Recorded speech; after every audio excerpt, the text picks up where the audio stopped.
Hello my dear friends, welcome back. तो चलिए एक नई इन्फॉर्मेशन के साथ सीबीएसई ने एक नया सर्कुलर जारी किया है। जो सर्कुलर है पेमेंट से related, IPS payment system start हो गई है टर्म 2 एग्जामिनेशंस को लेके।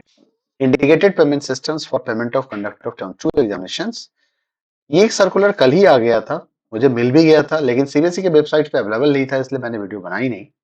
चलिए देखते हैं कि सर्कुलर है क्या और यहाँ पे क्या इन्फॉर्मेशन दिया गया है। अभी टर्म 2 के प्रैक्टिकल एग्जामिनेशंस का पेमेंट का आईपीएस ऑन हुआ था और अब आपके पास टर्म 2 का पेमेंट सिस्टम्स के लिए आ चुका है, तो आप ये इंफॉर्मेशन फीड अप कर सकते हैं यहाँ पे।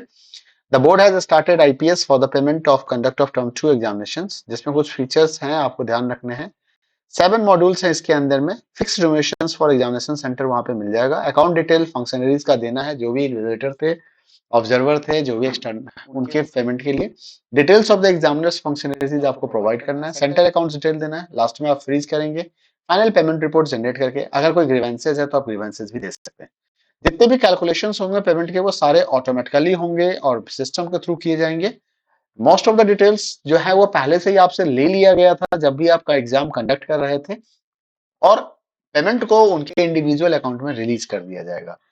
इसके लिए क्या है, for the best use of the system which is different from term 1 IPS, the following is requested. आपको यूजर मैनुअल पढ़ना चाहिए। जब आप लॉगिन करेंगे तो आपको यूजर मैनुअल मिल जाएगा क्रेडेंशियल के साथ। जो भी रिक्वायर्ड फील्ड है उसको जरूर भरिएगा। Based on the same collect the data, check the same, ensure the data field is correct. IFC code जरूर चेक कर लीजिएगा, क्योंकि कई बार आईएफसी कोड गलत होने के कारण पेमेंट नहीं होता है, और खासकर जो मर्जर अकाउंट्स बैंक हैं उनके लिए।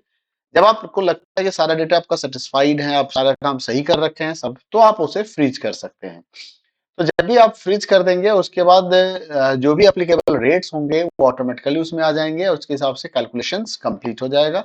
CBSE will start releasing payment in automatic mode. अपने आप पेमेंट स्टार्ट होता जाएगा टर्म टू, जैसा कि टर्म 1 का पेमेंट आया था। ध्यान रखिएगा, इन सारे काम को विद इन अ मंथ्स खत्म करना है, within a 1 months period. यहाँ पे डेट भी दिया गया है, date of issue is this letter, यानी कि 28 को लेटर इशू किया गया है, तो आप 28 दिसंबर तक आपको इस काम को कंप्लीट कर लेना होगा। ठीक है।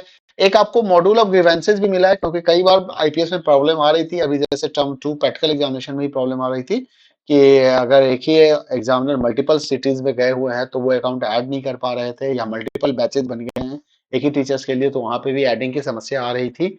तो ये चीज थोड़ा सा है, तो ऐसे कुछ प्रॉब्लम अगर आएंगे तो आप ग्रीवेंस में जाके वहां पे भेज सकते हैं।